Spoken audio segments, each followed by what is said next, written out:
जय हिंद दोस्तों। जब एक कन्विक्टेड पर्सन को जेल में डाला जाता है, जितने भी साल के लिए डाला जाता है, 1 साल, 2 साल, 3 साल, तो इतने सालों के लिए एक उसे जब जेल में डाला जाता है तो वर्क अलॉट होता है। आई मीन जितने साल वो जेल में रहेगा ये एक काम करेगा, ठीक है। कुछ भी हो गया, एग्रीकल्चर हो गया, खेत उसी में खेती करना, ठीक है। अदर अदर वर्क से जो भी होते हैं। तो अभी तक क्या था बेसिकली कि एक कहीं ना कहीं एक कास्ट के बेसिस पे अलॉट होता था, ठीक है। तो उस पे सुप्रीम कोर्ट का एक बड़ा बयान आया है, हम्म, जो कि बैन किया है segregation of work based on caste. Caste के बेसिस पे जो डिवीजन ऑफ लेबर का सेग्रीगेशन होता था उस पे बैन लगा दिया गया है सुप्रीम कोर्ट के द्वारा। तो चलिए देखते हैं क्या एग्जैक्टली न्यूज है, डिटेल वे में कवर करेंगे सुप्रीम कोर्ट ने क्या बोला, ठीक है। ये इंडियन एक्सप्रेस का आर्टिकल है, ban segregation of work based on caste, Supreme Court order revision of jail manual within 3 month, ठीक है। चलिए देखते हैं क्या डेवलपमेंट्स हुए हैं। सुप्रीम कोर्ट ने ऑन अक्टूबर 3 को laid down crucial guideline to prevent caste-based discrimination, division of labor in prison। जो कास्ट बेस्ड डिस्क्रिमिनेशन हो रहे हैं जेल में on the basis of division of labour, उसको प्रिवेंट करने के लिए एक क्रूशियल गाइडलाइन लाया, ठीक है।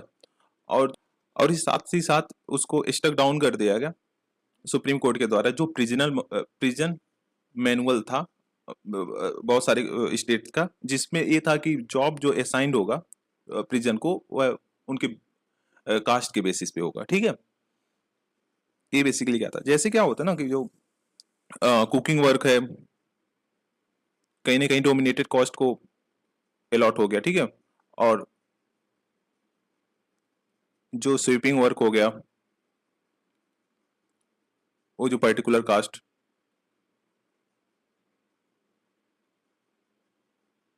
को अलॉट हो गया, तो यही सारी चीजें बैन कर दिया गया सुप्रीम कोर्ट के द्वारा। ये बेसिकली डिसीजन लिया कैसे गया, एक प्ली था जो कि फाइल किया गया था सुकन्या संथा के द्वारा, जो कि एक नेटिव है महाराष्ट्र की। तो जनवरी 1 में अपेक्स कोर्ट ने क्या बोला, ए रिस्पॉन्ड मांगा सेंट्रल से और 11 स्टेट से, जिसमें कि उत्तर प्रदेश और वेस्ट बंगाल भी शामिल थे, ठीक है। और ये जो प्ली था वो कहीं ना कहीं हाईलाइट कर रहा था जो जे मैनुअल है इन इस ऑल दिस स्टेट का, जो कि कहीं ना कहीं डिस्क्रिमिनेट कर रहा था जो एलोकेशन ऑफ वर्क है inside the prison, inmate caste determining their lodging and work assignment. कहीं ना कहीं वर्क असाइनमेंट उस पे बेस्ड था कास्ट पे, ठीक है। और जो प्ली था कहीं ना कहीं एग्जांपल दिया केरला प्रिजन कोड का, आई मीन प्रिजन रूल का, और जो वेस्ट बंगाल जेल कोड का, जो कि डिस्टिंक्ट कर रहे थे based on cast and habits पे, ठीक है। असाइनिंग कुकिंग वर्क जैसे हो गया कि assigning cooking work to dominated caste, and जो स्वीपिंग वर्क है तो पर्टिकुलर कास्ट, जो लोअर स्ट्रटा ऑफ सोसाइटी के उस पर्टिकुलर कास्ट के, ठीक है। चलिए देखते हैं कोर्ट ने क्या कहा। कोर्ट ने कहा कि assigning cleaning and sweeping work to a particular caste, I mean marginal caste, हाँ, और assigning a cooking to higher caste prisoner is somewhere violate the article number 15 of the fundamental right, ठीक है। अगर हम देखें आर्टिकल नंबर 15 क्या बोलता है, तो ये फॉरबिड करता है discrimination on the ground only of religion,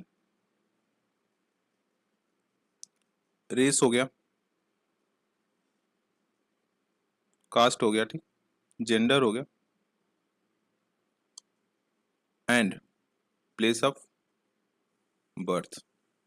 और साथ ही साथ सुप्रीम कोर्ट ने डायरेक्ट किया सभी स्टेटों को और यूनियन टेरिटरी को to revise their prisoner manual, prison manual, मतलब उनसे बोला गया कि आप अपने प्रिजन मैनुअल को रिवाइज करिए सो दैट जो caste based allotment of work है उसको प्रिवेंट किया जा सके और सबको इक्वली लेके चला जा सके, ठीक है।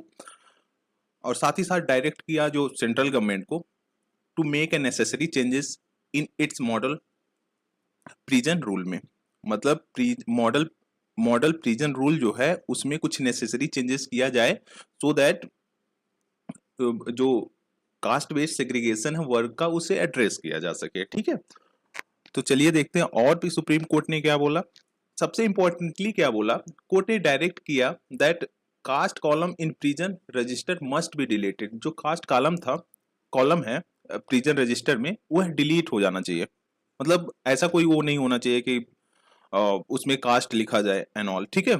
और साथ ही साथ कोर्ट ने इवोक किया आर्टिकल 17 जो कि एबॉलिश करता है अनटचेबिलिटी, ठीक है।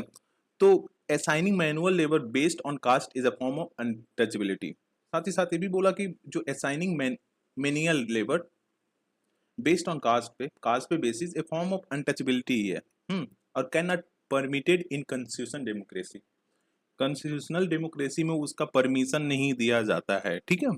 तो ये सारी जो केसेस हैं वो कहीं ना कहीं हाईलाइट करती है हाउ प्रिजन मैनुअल जो है including 2016 central government prison manual contain provision that reaffirm caste based discrimination. मतलब जो प्रिजन मैनुअल है 2016 का सेंट्रल गवर्नमेंट वाला, वह कहीं ना कहीं एक कास्ट बेस्ड डिस्क्रिमिनेशन को बढ़ावा देता है, ठीक है, जो कि नहीं होना चाहिए। सुप्रीम कोर्ट का यही डिसीजन है कि ये सारी चीजें नहीं होना चाहिए। The use of term like menial to target so called lower caste can not survive under our constitutional framework.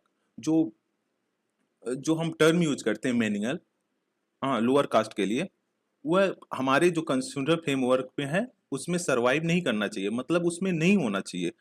This practice not only degrade human dignity but violate article 23 which prohibited force labour.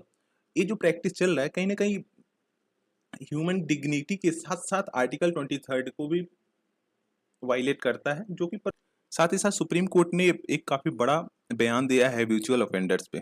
Supreme court ने कहा, criticise किया जो classification है habitual offenders का, particularly targeting of denotified tribes as a member of criminal group, ठीक है। Denotified tribes वो tribal people हैं जो ब्रिटिश के टाइम में क्रिमिनल ट्राइब्स एक्ट के अंडर नोटिफाइड थे, ठीक है, जो कि इन्फोर्स किया गया था बाय ब्रिटिश गवर्नमेंट के द्वारा 1971 से 1947 से 47 से।